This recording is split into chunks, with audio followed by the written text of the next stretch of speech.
Right now in the game we have about 12 implants. Most of these implants are for DPS. We have some utility implants, we have some implants for armor or shield remote repair, and there is one implant that can be used for DPS and tank, and that is the thermal circulation implant. Now this implant has been buffed in the recent balance patch. They have added a bit more DPS to it. Now I used that implant primarily for tank on most of my armor tank ships. It is one of the implants that can be universally used on all armor tanks for the passive armor resistance, which is a very good thing. But if you want to get the DPS part out of it, you have to use the implant on ships that have railguns. After all, this is a railgun implant. Now today I'll be flying the Vindicator. This is one of the ships that technically got buffed in the recent balance patch because it uses railguns, and on this ship you can use the high power coil and the thermal circulation. Now the Vindicator by itself hasn't been changed much. The ship still has the same stats. Overall it has fantastic DPS, one of the highest DPS battleships in the game. Overall, besides having good DPS, the Vindicator has the potential to be tanky, although it's nothing spectacular like the Rattlesnake or some of the older tanky battleships, but it still can be pretty tanky. And I actually used to fly one. I used to fly the Vindicator a long time ago, and I have like 40-50 kill marks with it, but haven't been flying this ship in a very long time. The defense on the ship is good. The Vindicator can be both a shield or armor tank. In most cases it should be an armor tank, but I like to use this ship as a passive shield tank for PvP, although I also like to use it as a active tank for armor, also for PvP. So you have two options basically with the tank, and depending on which one you like more, you can do both. Serpentis ships are kinda like that. They're technically primarily shield, they're technically primarily armor, but they can also do a shield tank, so you can basically pick which one you like. And the speed of this ship is not that bad as well. It's still faster than a Balgorn, so yeah, that's a good and positive thing. Okay, let's take a look at the build. So the first build that I will show you today will be a tank build as usual. 2040.22 DPS. Now the new skills have helped a lot with the optimal range with the accuracy valve and at the tracking speed, because don't forget that we have also received some new skills that have improved turrets a lot, as well as missiles and other weapon systems, and I'm actually pretty happy with the range on the blasters. The blasters have suffered from very short range for a very long time, and the new skills have helped at increasing the range. One is Raptor for the effect, 45 km point range, a Scrambler, dual webs, 22.2 km is the range, 91.5% velocity reduction is the effect. One afterburner, dual armor repairs, a capacitor battery, and dual adaptives. This is basically a, I would say, default build for a Vindicator. Can be applied for both PvP and PvE, and overall does have some good stats to go along with it. Now I don't have a nanocore with it, and today's video will be done without a nanocore. However, you have a lot of options for the nanocore on this ship. Now I would personally suggest that if you like to go with a tank build, then you go with a nanocore that gives you extra armor or extra armor repair. If you like DPS, then go with a nanocore that has the extra DPS primary attribute. In most cases I don't use the secondary attributes on the nanocores, I just use the primary attribute, and basically I use the nanocores mostly for the aesthetic purpose, but the effect comes second. Although if you want to upgrade the nanocore, you are free to do so, you can get some pretty nice stats out of them. Now as for the rigs, since this first build will be a tanky build, I'll go with the classic build that I usually do, although later on in this video I will show you the cheap options as well. Now this build is focused on maximum possible armor resistance, and I also increased the armor volume, so you get good resistance and a lot of armor, which results in a heavily armored and heavily tanked ship. The engineering rigs are for capacitor and for speed. Overall, again, the default setup, 287,000 hit points, and I am fairly satisfied with how the ship looks so far. Okay, let's go to the implant window. I want to show you the thermal circulation and the general units that I have on it. Now, when I built the implant to be used for tanking only, I go with a armor repair unit as well as a capacitor battery unit. That way I can improve the armor repairs, but at the same time I also improve the capacitor of the ship. And I use this on the Revelation, on the Abaddon, on the Hyperion. Basically all armor tanks can be equipped with this setup. But for DPS I actually go with the magnetic field stabilizer units. That way I can get the most DPS out of the implant and of the ship. Here you can take a look at the bonus. Basically I get 100% extra damage from the implant. Okay, and the threshold when the damage kicks in is 70, which makes the implant a bit more, I would say, difficult to use. You have to be very careful not to let the implant overheat, because if you overheat you lose all that DPS and the rate of fire basically is very, very bad. But you can turn off the implant right before it overheats so that you retain a good rate of DPS for as long as possible. Now, I have been told that the implant can be charged faster if the weapons are grouped in multiple groups, and I'll be testing that out right now. Usually I like to do 2 groups, 4x4, or 1 group of 8 turrets. In some cases the number differs, but for the Vindicator it would be 2 groups by 4 turrets. But in this case I'll be going this way. Tank 519,000 hit points, 79, 88, 88 and 83% resistance, which is not bad. 81,000 armor hit points, that's a lot of armor.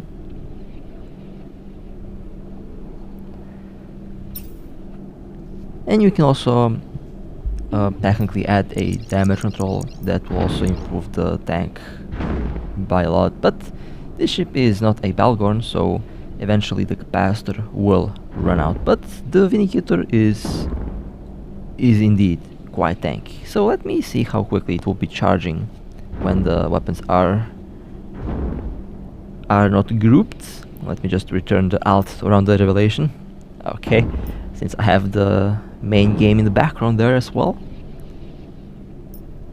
Well, it does charge. It does feel like it's charging faster. Let me try the 2x2 group. Now the thing is, you can charge the implant on the station or on a gate and then basically warp to the target and kill the target with high DPS, and that is what I have been doing with the Megatron Striker. Will be fun to see how much DPS that ship has, since the implant has been buffed. Well, yeah, it does charge fast. It feels like it's charging faster. I can get to hit 70 much faster now, I believe. Which is important because I might waste less time charging the implant. Okay, let's turn the turrets off. Heat is 72. 4,391 DPS for a full-on active tank build. Not bad. Not bad at all. Actually pretty good. Pretty solid DPS. I'm happy with the current result. Now I will show you a different build. This build has triple adaptives, dual armor repairs and a afterburner. Now I replaced the Scrambler for a Nosferatu because the webs basically make the target stationary once webbed. After all, you get a bonus on webs on this ship, so a Scrambler is going to be helpful only if you lack points for holding a target, but close range, even if they use a micro drift, if they try to run, they will just make their signature a lot larger and, well, basically going to be a lot easier to hit. Okay, let's take a look at the tank with this build. The DPS will be about the same, 600,000 hit points, 83, 90, 90 and 86%. Yeah, this is pretty tanky. Surprisingly, the Vindicator can have higher armor resistances than the Balgorn. That's because the Balgorn only has like 5 low slots. The extra low slot does help a lot, and the thermal circulation does count as a passive adaptive armor hardener, almost like plus 20% resistance on all damage types, and that is indeed very, very helpful. Now you can do the build with the reactive hardener, you can also do the build with the damage control, both work, and you can also do a full-on passive chonk build. I really like this build because it works so well if you have a logistic ship. You don't have to worry about the armor, it's ridiculously tanky. And you can actually go and add a neutralizer instead of the Nosferatu. You can also add an extra disruptor or an extra scrambler, depends on what you need. This build is really good for a fleet. Can be good for solo, but you will have to repair the armor after you kill the target because armor doesn't regenerate on its own. But shield does, and you can do the same builds with a shield tank. Vindicator, although for that build I recommend that you use the high power coil, because with armor you want to use the armor build because of the thermal circulation. After all, it does give you extra tank, but you can also do the shield tank with the thermal circulation if you like. If you don't really care about the resistance and the tank, then you can do the same build with the shield, but with a DPS rig setup. 754,000 hit points, 87, 91, 93 and 94% resistance. 754,000 hit points, 2,200 DPS, which you know is still pretty good. 4,400 DPS once the thermal circulation kicks in, so still some really solid stats. 1.2 km per second is the micro warp rate speed, 90 minutes is the capacitor, 91, 91 and 88%. Okay, my apologies, I was looking at the wrong numbers there. 2.2 million hit points with the damage control, 96, 97, 97 and 96% resistance.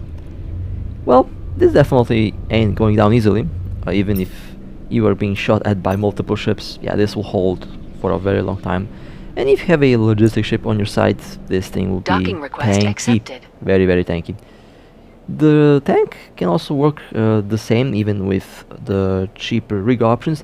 Now, when I was trying to go with some cheap rigs, I was thinking about doing the triple resistance rigs that I usually do. But the stats with the thermal circulation are so good that you can actually get away with a DPS tank rig setup. Basically, you can add the 2 burst aerators and keep that one resistance hole covered. 87, 83, 83 and 85, which honestly is pretty good. Although I have 2 empty rig slots at the moment. I only have 1 explosive resistance rig. So you can go with more DPS and you can cover the hole, or you can go add full on DPS rigs without going with the tank. Accepted. I think you have a lot of options with this ship. The numbers look very nice on paper and you can definitely play around with that a lot to find the perfect combination for you. Now, if you are an active tank, you can easily go with the nano pump or the, what was it called, the nanobot repair rig that also does help at active tanking. Those 2 rigs are for active tanks. For passive tanks, I would recommend that you go with more resistance. You can also add more armor volume, also works really well if you plan to use armor plates on this ship, although armor plates, they will make the Vindicator a little bit slower, so I'm not really sure about armor plates, but I guess it can work. Definitely has the potential to work. After all, they have been buffed, so the tank on that will probably be very good. But for a more active way of play, full-on resistance or a hybrid rig layout with tank and DPS will work really well on this ship. And here I have, I went with full-on resistances, 63, 71, 73 and 68%. let's undock and let's take a look at the stats.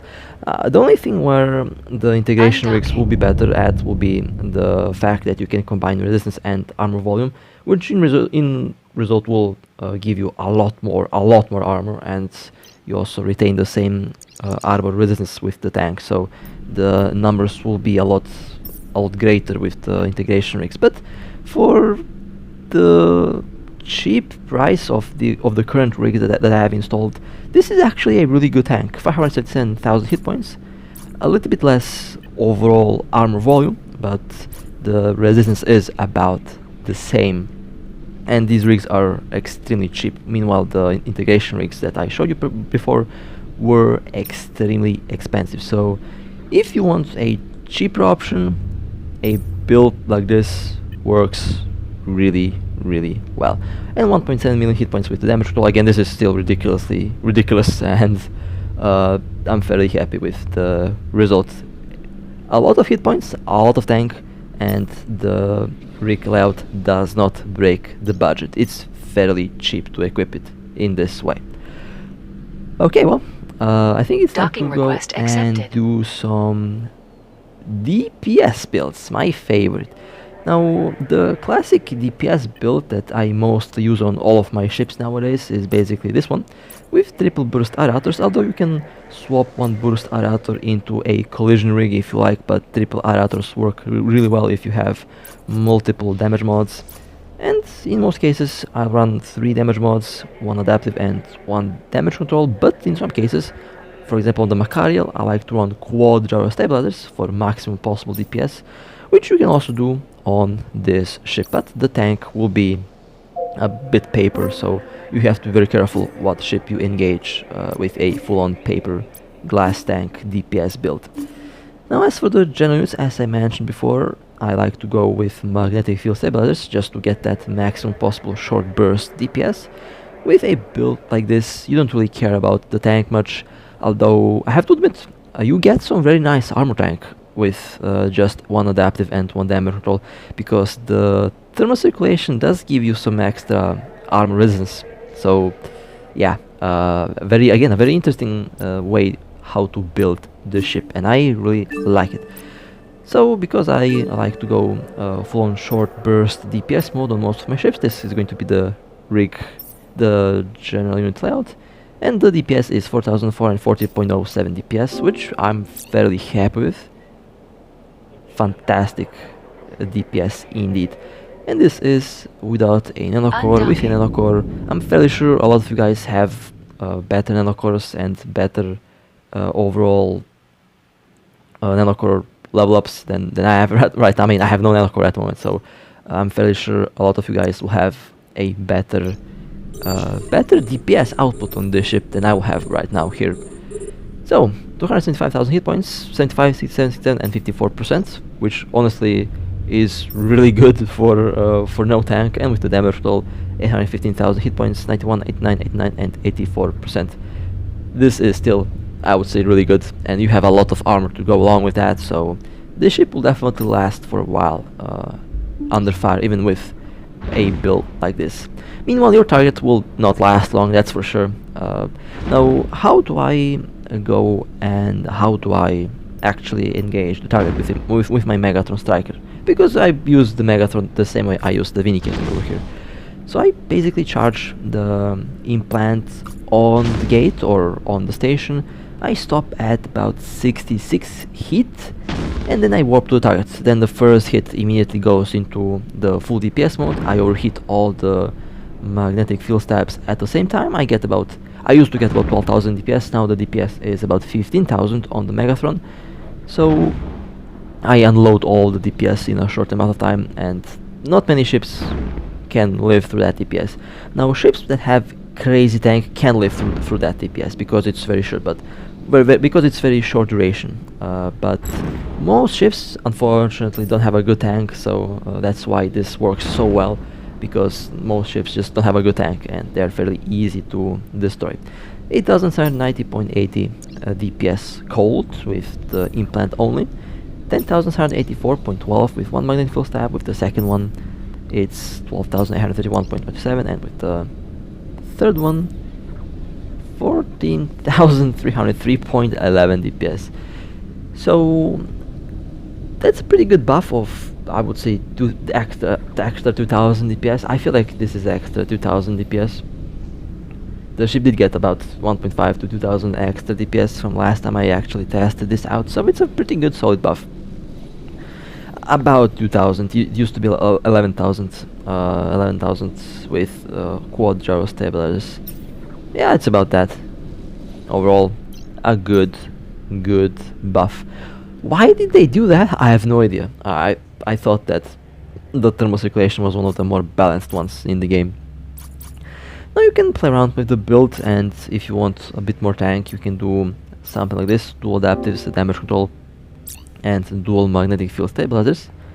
Will give you a bit more armor resistance. You will also lose a little bit of maximum DPS, but let's be honest, you don't have to have like 14,000 DPS to kill stuff in the game. Half of that is actually more than enough to kill 99.9% of ships. Anything like over 5,000 DPS feels overkill in PvP nowadays, especially if you consider the fact that not many ships have a good build. But for those 1%, that DPS would probably be just about right to break their tank. And the DPS should be lower, but I'm very interested to see how much lower, so I'll quickly charge the implant on the station here. I might actually go and fly the Vindicator. I have the skills for it, I have the weapons for it, I have the implant for it, I have everything for it, I have the build for it. The only thing that I don't have for it right now is the ISK. 8086 DPS, so I lost about 900 DPS with the implant active, with losing one magnetic field stabilizer. And now I just wait for a couple more seconds for the magnetic field stabilizers to come out of cooldown. And the tank should be really good. Should go over 1 million, I believe, with the current layout. And that's also a very good number. So pretty damn tanky, and has some pretty damn good DPS, 9,900 DPS, and with the second one it's 11,799.74 DPS, well, almost 12,000 DPS. Again, this is still way too much DPS for most targets out there. You will kill them in seconds. The only ships that might pose a challenge are the tanky battleships with a proper tank build, but those are extremely rare nowadays. And a PvE build will look something like this. Now, don't go with this build in low sec. This build is meant to be used in high sec only, because in high sec you don't have to have a lot of DPS.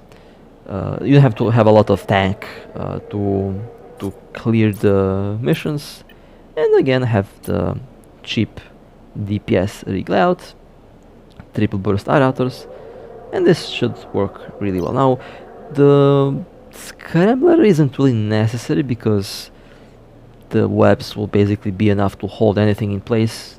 No ship will go fast once they get webbed by the Vindicator, so the Scrambler isn't really needed. The micro-obrev of the elite ships that you'll be fighting will be actually very helpful to help you at hitting them easily because of their increased engage radius. So a Nosferatu can be placed in the ship. I left the Scrambler because I just did not know what else to put there. There's no need for a third web. There is no need for a point because there's no need for a disruptor because there is no ships to keep pointed in the missions. So you can use any layout that works for you for the medium slots. But in the low slots, I have a bunch of magnetic field stabilizers that will be very nice for the DPS. And well, the unit layout will be for armor repair. You can also add the Nosferatu unit and things like that, but magnetic field stabilizer units also should work really well. After all, you want to be able to clear the mission as quickly as possible. So I'll be setting out the groups by 2, so I have 4 groups by 2 weapons. I don't like that. I don't really like that I have 2 pages.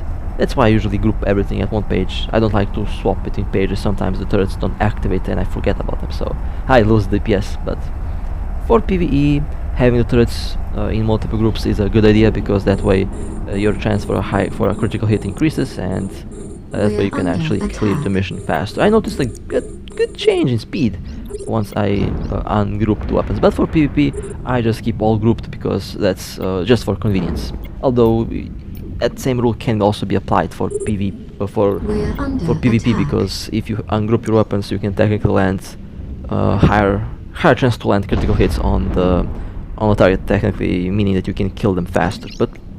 But for convenience, I just keep all of them grouped in one big group.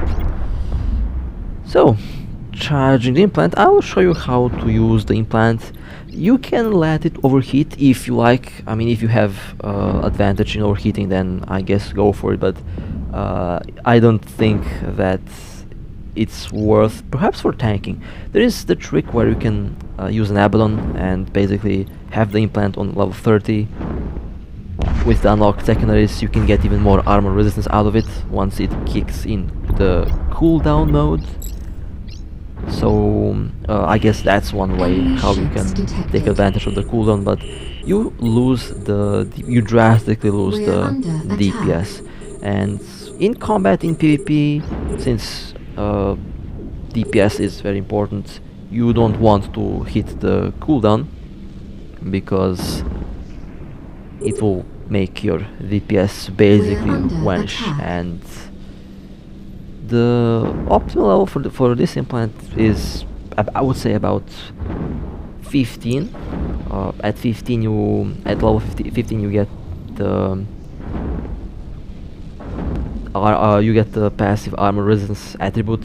That is, I would say, one of the most important attributes on this implant.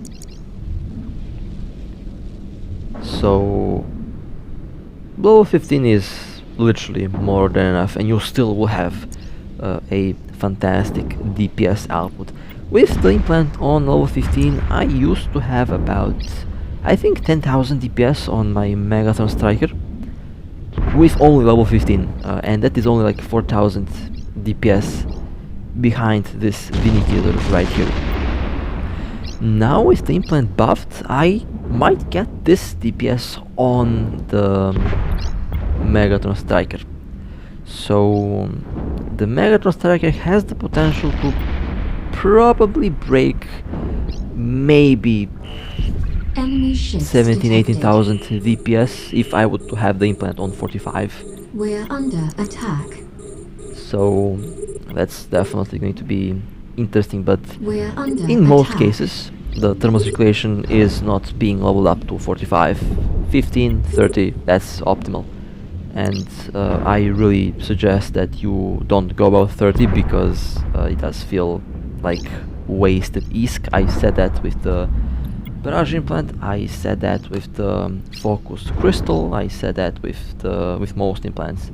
And the thermal circulation is one of the implants that I believe is, well, it used to be one of the most balanced ones, because extremely short DPS, short burst of high DPS, but at the same time it also does have a fantastic passive bonus that doesn't really require you to use the implant for its DPS, but you can also use the implant for the passive bonus, which I would say is even more important, because I really wish that, I think a lot of players wish the same thing, that all the implants were passive, that they just added passive effects like the thermal circulation. I feel like the game would be much more balanced that way, but again, feel free to tell me what you think about that. I'm very curious on what you think. Well, this was a very quick mission. The extra DPS does kick in very, very nicely, and a lot of you guys have told me that the Apocalypse Striker is getting replaced by Autopilot engaged. the Vindicator and the Destination Megatron reached. Striker. Now, I was quite shocked when I heard that, and I'm actually quite shocked that I even said it, because it sounds a little bit unbelievable. But I've heard and I've seen chats where players they started to replace their Apocalypse Strikers with Vindicators and Megatron Strikers, mostly because of the high power call buff that has been added in the recent patch, and because of the thermal circulation buff that's also been added. Because it turns out that somehow the high power call has very good DPS on very good DPS for high sec mission, and actually we'll have to We're test under that attack. out because I don't really know the numbers with the new high power coil. I know that they have changed the one of the level 30 attributes, and I know that they have improved the runtime, that they also have reduced the wear on the implant for being used. It's a lot more difficult to Shield deplete damaged. the fuel for the implant. So I'm very curious to see how that will perform, and also very curious to see how it will do against the Apocalypse Striker. Although I'm fairly sure that the Apocalypse still has the upper hand because of the nature on Enemy how ships the detected. focus crystal works. Basically no We're charge under needed, it's full attack. passive effect. The only downside is the long We're charge time under and attack. the way how you lose DPS when you miss the target.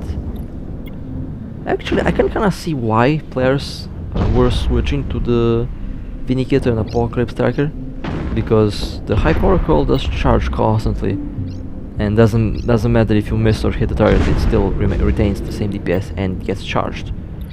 So a very interesting topic that I have to dive in a little bit deeper in order to see the actual numbers. But if you have Raylan skills and if you're looking for a PvE ship, I would say the thermocirculation now is a pretty good option for PvE. Does have the kick, does have the good DPS, does have everything that you need for PvE. Although it's not really a AFK ship because you don't want the implant to overheat because you will lose We're under DPS. attack.